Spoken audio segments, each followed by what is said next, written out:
Order, attendance, roll call. Sarah Namarato. Susan Ivashevic. Rob Perkins. Bethany Hallam. Manny.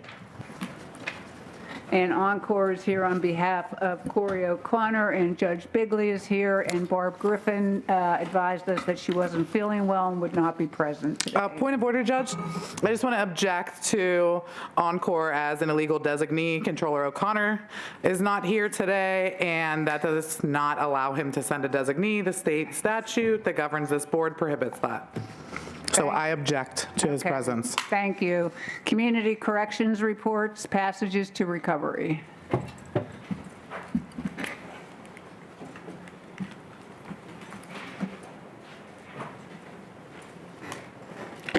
Good evening, Board.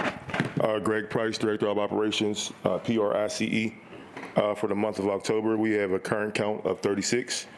We had 0 non-fatal or fatal overdoses. 1 COVID test was positive for our staff. 0 escapes, 0 use of force, 0 self-injurious or self-harm behaviors, no medical transports, and 1 revocation. Questions? Yeah, how many, you said you have 36 participants currently. How many open beds do you have? Currently, about less than 10. Okay, thank you very much. Thank you. Thank you. Renewal? Yeah, could somebody move that podium? It looks like it's on wheels. Thank you. Good, how are you? Thank you. Good afternoon, everyone. Darren Hood, HOOD, Director of Reentry Services with Renewal Incorporated. Renewal Inc. contracts with the ACJ to provide 180 alternative housing and drug and alcohol and inpatient beds. We currently have 107 county work release mills and 17 county mills in drug and alcohol treatment. There are 11 county work release females and 3 county females in drug and alcohol treatment. Total county males is 124, total county females is 14, total contracted beds filled is 138. So we have 42 empty contracted beds currently. Last week we had a meeting with Judge Beamer, Administrative Judge and Deputy Warden Clark in regards to bed utilization. Judge Beamer toured our facilities as well. These efforts will continue with our goal, getting individuals out of the Allegheny County Jail and into our services. Releases for the month, this past month was 55 reentrants exited the program, 41 were successful, 14 were unsuccessful, 6 escapes, 8 program revocations, and again, some of those were pulled out by court. They were sentences were imposed, or it was due to behavioral issues. Numbers in general: 0 deaths, 0 non-fatal overdoses, 0 use of force incidents, 0 self-harm incidents, and 0 suicide attempts. The number of times emergency medical services were called and reported to either building for county reentrants since the last jail oversight meeting was 8. EMS were called for the following conditions: once for severe back pain, once for severe headache, twice for respiratory duress, twice for chest pains, once for an asthma attack, and once for a panic attack. We have some special community service projects coming up. First, the EQT 10-miler this coming Sunday, November 9th, and the annual Turkey Trot on Thanksgiving Day. These 2 events are always a hit with our reentrants. They work the fluid stations, and these events utilize anywhere from 20 to 30 participants. So we're eager to get involved with those projects coming up here shortly. Questions? Thank you. You're welcome. Have a good night. Electronic monitoring.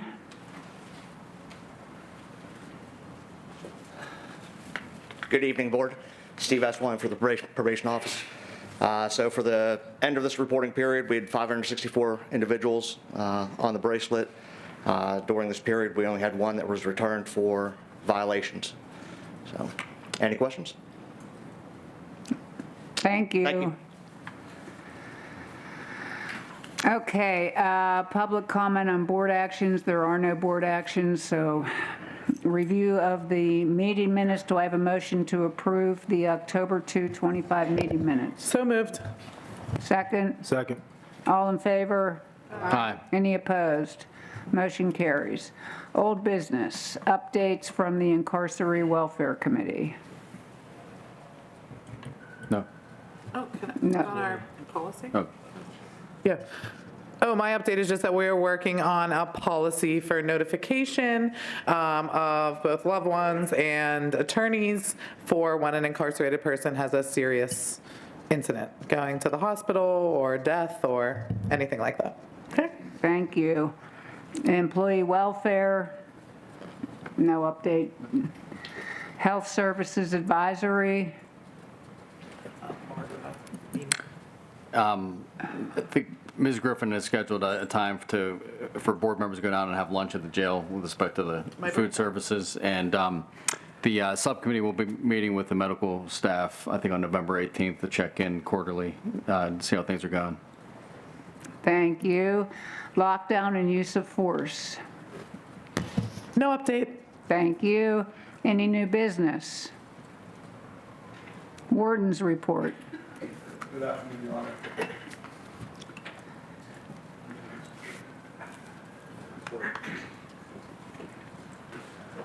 Can you hear me? Yes? Good afternoon. So we have 20 corrections officers who started OJT today, and we have 30 lined up to start doing new employment in December. Those are nice class numbers for us. We're excited about that. Hopefully we don't lose anybody between now and December. We began some marketing down there maybe a month or so ago. We're using social media. We're using other forms of marketing to get the word out about the positions that we're hiring. Hopefully we're going to see some production from that. We just recently, last week, announced 7 new sergeants are being promoted in the facility. I'm sorry. Don't mean to interrupt. Just hearing like people can't really hear you on the mic, especially like for people at home. So if we can like get that figured out. That one, like close to you.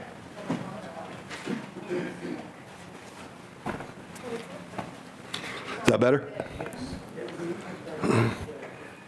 Not plugged in? Well, I don't have a lot. I can finish from here if you want me to. So we have 7 new sergeants that we're promoting this week. They're all coming from the corrections officers' ranks. We're excited about them and what we're going to do in conjunction with their promotions. We mentioned last month about Dr. Conte coming in to provide some verbal de-escalation techniques to all of our staff. He's been in twice. He's going to start coming back on a more regular basis, and one of the first things he's going to do is work with these 7 new sergeants to work with them on just, some verbal de-escalation techniques. If you're not familiar with Dr. Conte, we'll be bringing him to an upcoming meeting to meet you, to introduce himself, but we plan on hopefully starting a partnership with him over the next year or so to work with our staff about just better communication techniques. We started something new down there last week. We started family tours, so we allowed our staff to bring family members in to tour the facility. We just went to very select few areas, a non-populated housing unit, education services, all areas that were not populated with anybody at the time. It was very positive. It was the comments we received from the family members were great. And we're going to do a series of those, and we're just trying to allow our staff to bring their loved ones in to show them what they do and where they work. We're going to start an empowerment committee down there. The facility hasn't had one. We're going to focus on education and information for our staff to do their jobs better and do their next job better for when they get promoted. We're going to start introducing them to the things that are happening on the county, state, and national level with regard to criminal justice, and start educating our staff through different empowerment opportunities, training sessions, things like that. I wanted to talk about CO Gilligan. I sent you an email last week about the CO. So last Wednesday, these are the stories that don't get told often with our staff down there. This corrections officer, in my opinion, stopped someone from getting seriously hurt. He put himself really in harm's way to do this. He essentially stopped someone from getting over an area that was going to hurt him off of a top tier. And I know people say that's his job. If you saw him in action, until you do that, what he did, you don't know what you would do. No one knows how they would react to something like that until it happens. I'm glad that he reacted the way he reacted, and I wanted you to know that CO John Gilligan did an incredible job, and his unit team, his unit managers, and the staff that work around him brought it to our attention and told us it'd be really nice if you guys could recognize him, and I know his union is going to recognize him also. Friday, we're taking all of our new unit managers. We have all 8 of them in place now. We're going to take 5 or 6 of them up to an SCI Lower Hoddens and take a tour. SCI Lower Hoddens is known for the way they do their programming, the way they treat folks medically and with other issues. So we think it's a good way to introduce our unit managers to some of the things that are going on at a different facility with regard to unit management and with regard to really good, solid treatment programming. That's all I have. Any questions? Okay. I feel like I should talk about. Yeah, I do have one. Thank you. You mentioned Dr. Conte coming for some verbal training and de-escalation Yes, sir. training. We look forward to hearing from him. Is there any training that's currently taking place focused on de-escalation? There is yearly use of force or defensive tactics training, but it's on a computer. It's a program. It's a computer program. It's not face-to-face. But we're starting that in January. We're starting that type of program in January, but we wanted to get a head start with him coming in and making rounds, getting kind of boots on the ground, giving us an assessment of what he sees. And then he met with our leadership team first, and then we're starting an intake.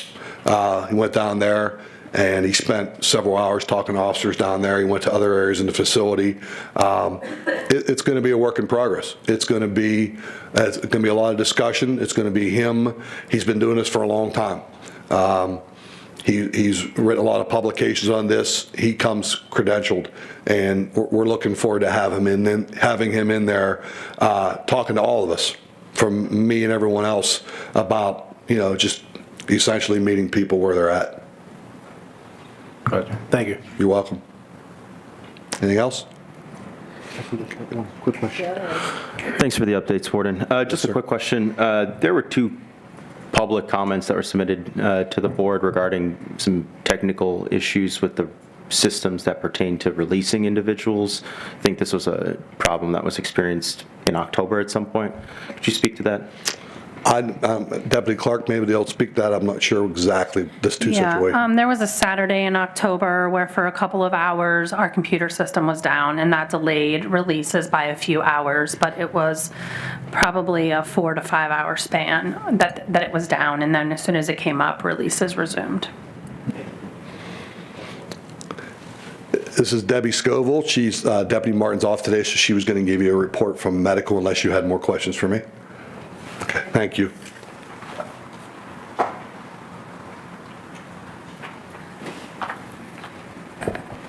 I'm going to report on our vaccination clinics that were held for the residents at ACJ. We had 3 clinics on October 14th, 15th, and 16th, which resulted in 64 individuals getting vaccinations. 40 of those were flu and 56 were COVID-19, for a total of 96 vaccinations administered on those 3 clinic days. Okay.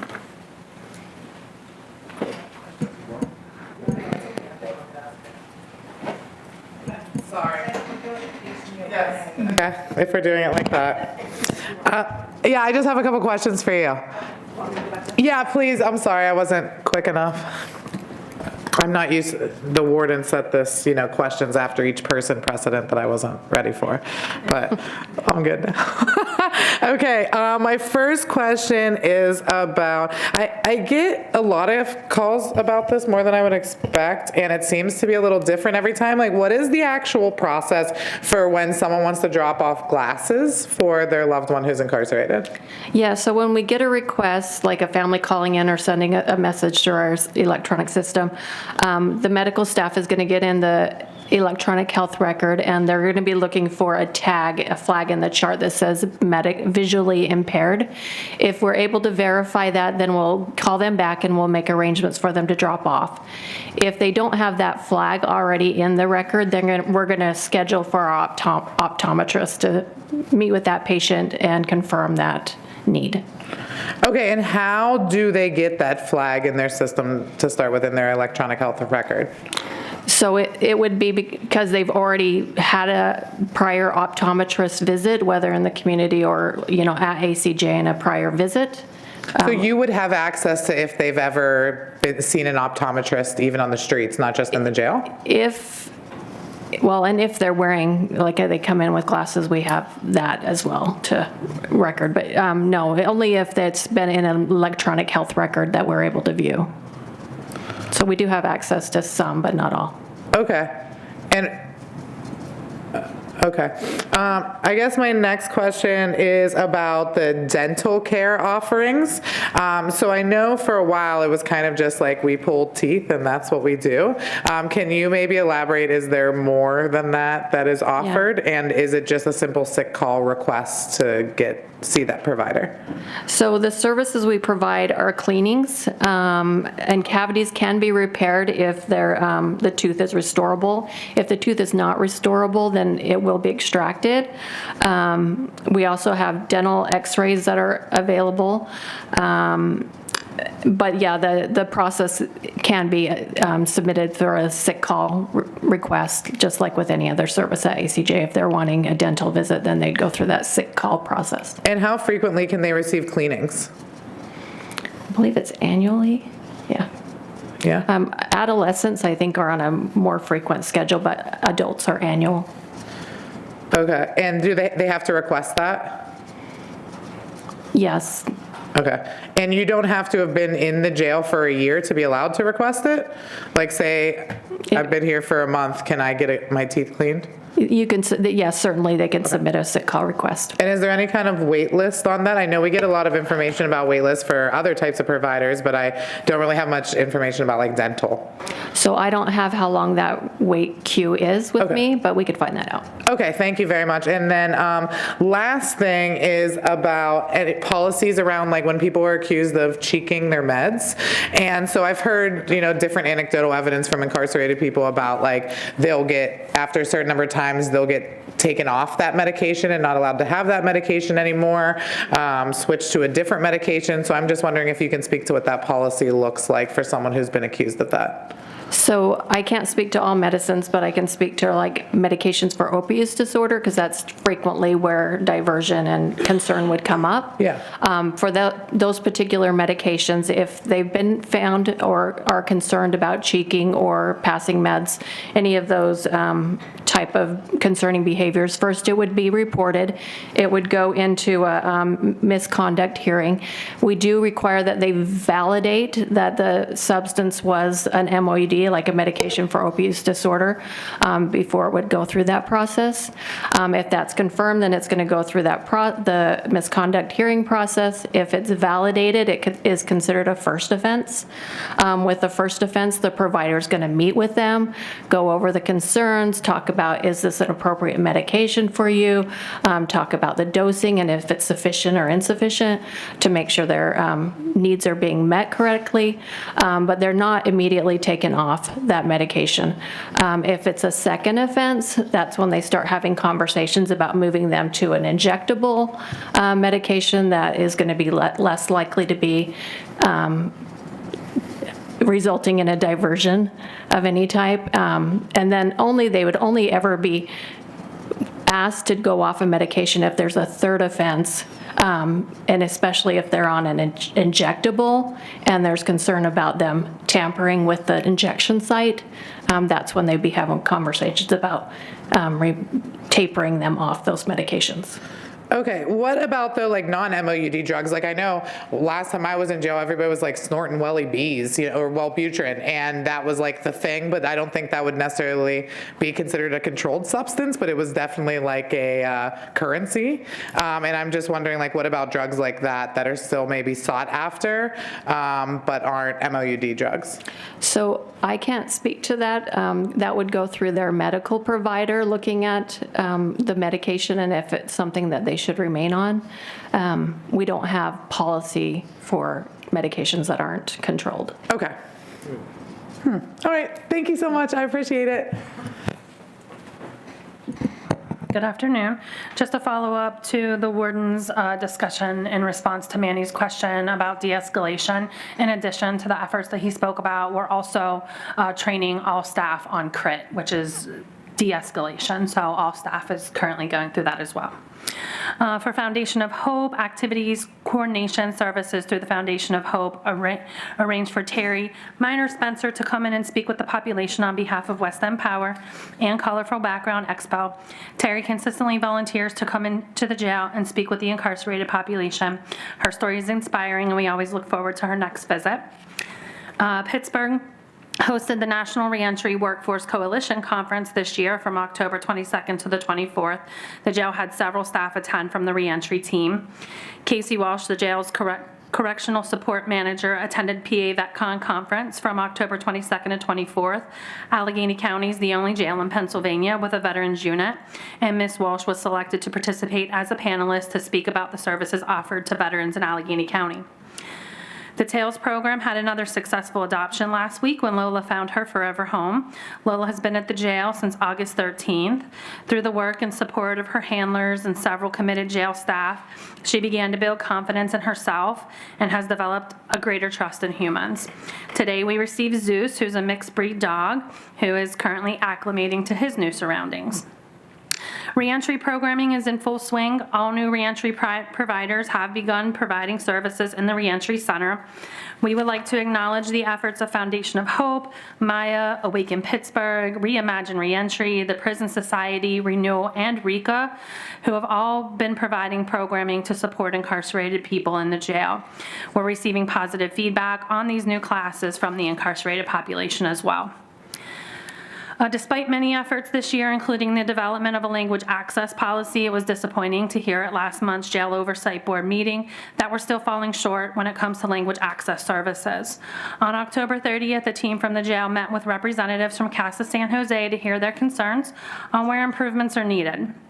One of their major concerns is ensuring that people know why they are in the jail. Our caseworker team will ensure that this information is provided via translation services to non-English speakers moving forward. It was also clear that we need to rely on each other more. We provided Casa San Jose with contact information for unit managers, caseworkers, and the jail's administration team so they can reach out to us to get concerns addressed in real time. We appreciate the feedback they provided, and we're using that feedback to enhance our work for those that are limited English proficient and so that we can ensure that they get the support that they need. We completed voter registration efforts again for the general election with the support of League of Women Voter, West End Power, BPAP, and countless volunteers. We registered 160 people to vote. On October 30th, absentee ballots were distributed and collected for the incarcerated voters. A total of 67 voters voted in that election. Thank you to all the volunteers who continue to make these events so successful. That's all.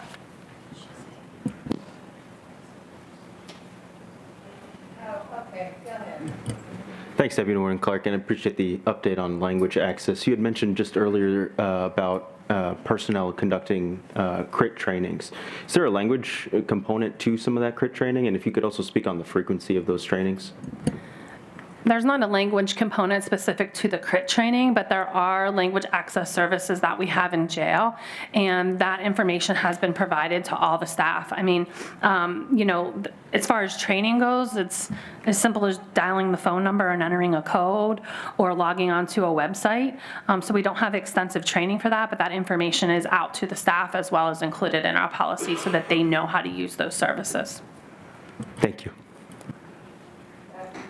Yeah, I was just wondering, I know that we were expecting a monitor visit from the consent decree from the Howard lawsuit, and I was just wondering if there's any update on how that monitor visit went.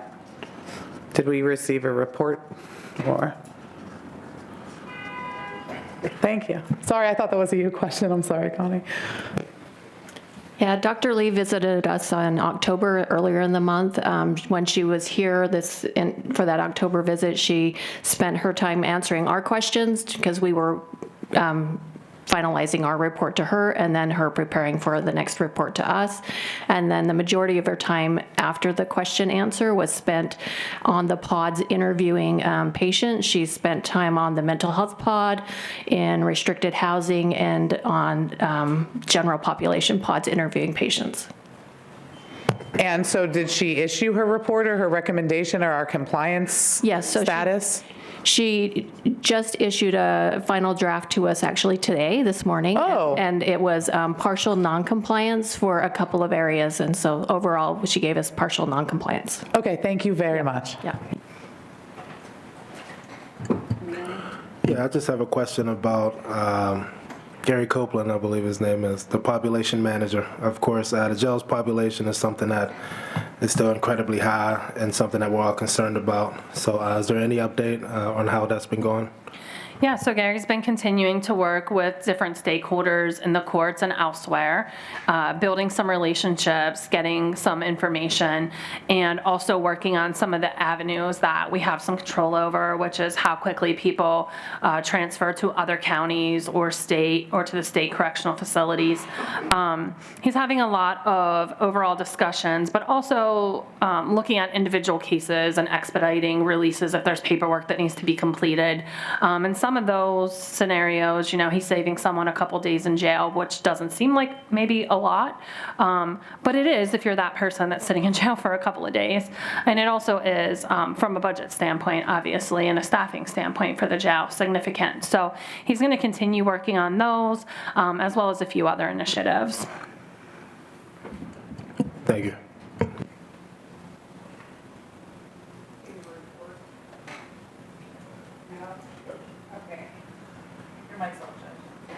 Thank you. All right, public comment. Sharon Bonavoglia.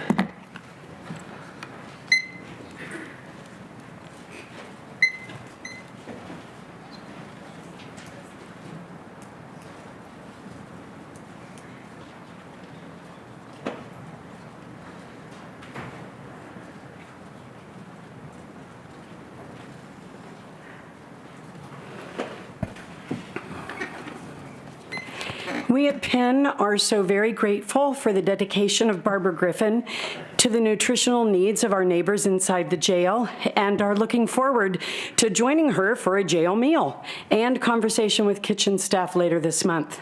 We hope that this will be the next step in providing more nutritional meals inside the ACJ.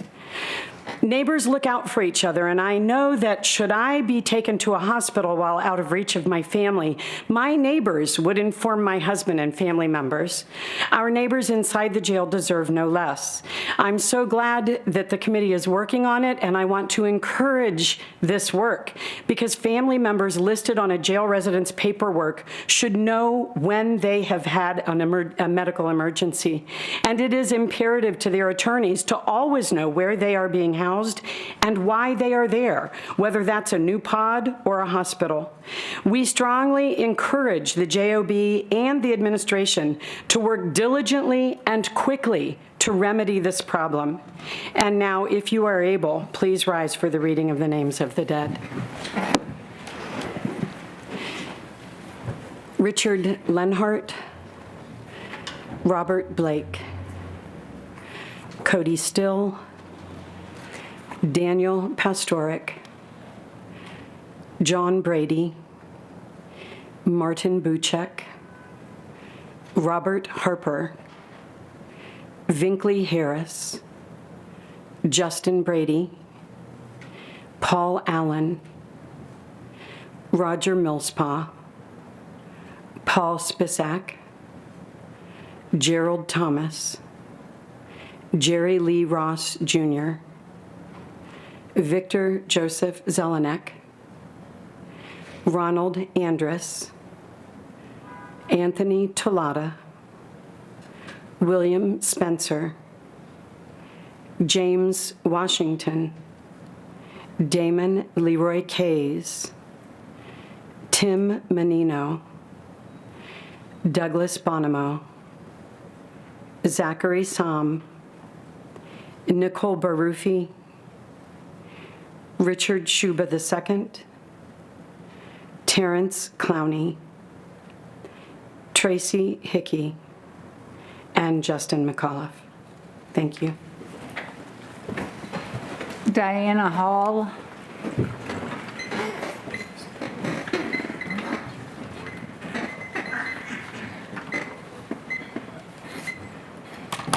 Diana Hull.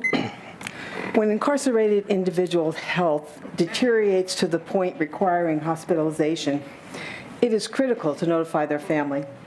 Timely communication allows family to prepare both emotionally and practically.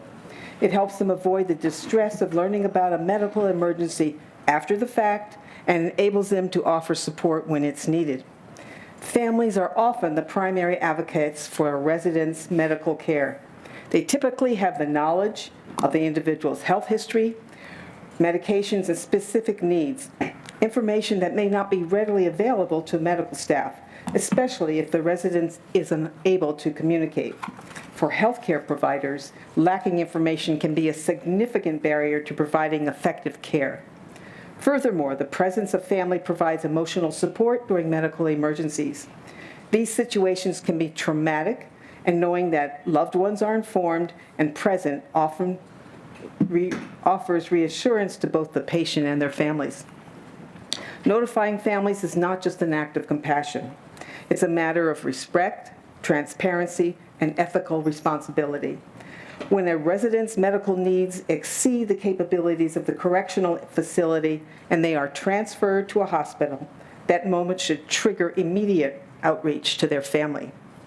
Failure to communicate in these circumstances can erode public trust in the correctional system. By keeping families informed, institutions foster stronger relationships, reduce misinformation, and demonstrate commitment to humane and transparent care. Thank you. Thank you. Brian Englert.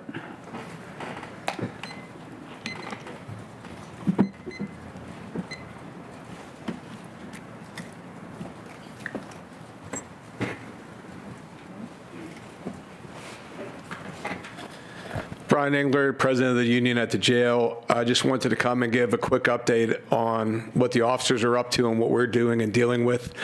The good, the bad, the ugly version of this. The good, Officer John Gilliland did save a man from committing an active suicide attempt. It was in the middle of a medication pass, so he had to monitor med pass. And he had an idea that this guy was going through something. He tied uniform pants around his neck, tied it to the railing, and began to climb over. John ran to danger like we always do, pulled him back over and stopped it. I want to recognize John for something that we do every day that the public doesn't always hear about. The other good thing is we had our employee survey, and the only good thing about a mention about the Jail Oversight Board was the fact that Judge Ivashevic has been willing to meet with us on a welfare committee. We can't seem to get meetings with the staffing and use of force committee, but the officers would like to be more engaged across all committees, including wellness. They mentioned that Judge Ivashevic has been very fair with us in dealing with us, and they're very appreciative of it. More importantly, the thing that hit home the most was how touched they were when she gave us a moment of silence for Officer Montel Taylor. They really appreciated that, Judge. The bad, and boss, I tried to talk to you about it before. We still don't have update on our MOU request for the extended parental leave. Right now, the officers are getting 6 weeks. The county executive made it 12 weeks. It's been 60 days since we submitted it. We just keep getting the runaround. And the ugly, one of Mr. E's friends caught his jail cell on fire. That's pretty ugly. I want to congratulate our officers for being able to pull him out of a very dangerous situation. I mean, I know he's already sued the jail for PTSD and other things like that. But I want to thank all the officers involved with pulling him out of that cell. It was full of smoke. And Sharon, as much as I appreciate you coming to my unit and speaking with the inmates, maybe next time, let's try to avoid a riot situation. My morning officer reported that it was very hectic and ugly. I work 3 to 11. If you want to come when I'm around, that would be great too. Thanks again. Thank you. Joe Shaughnessy.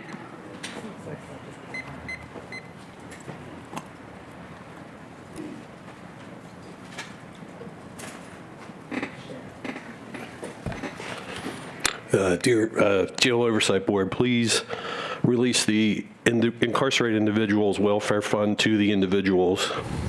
It's not taxpayer money or a line item coming from a governmental budget. It's money that rightfully belongs to the residents of the ACJ. Thank you, Warden Wingard, for working to reduce the population in the ACJ. All those that can help, please help the warden reduce the population. Perhaps release those who are nonviolent, minor drug offenses, and parole violations. If corrections officers and residents are suffering under the current stress loads, then it only makes sense to reduce the population as much as humanly possible. I also point to the fact that crime and shootings in Pittsburgh are down in the past few years. It's been remarked that during the height of COVID, this was a necessary step. It seems like a similar action is in order now. Lastly, please do work on communications to families of individuals when they have medical emergencies. Thank you. Thank you. Tanisha Long.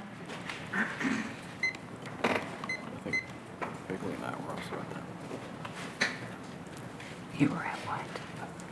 Tanisha Long. I would first like to state that it's deeply inappropriate for the president of the CO's unit to continue to target individual incarcerated people by mentioning their affiliations with members of the board, members of this crowd.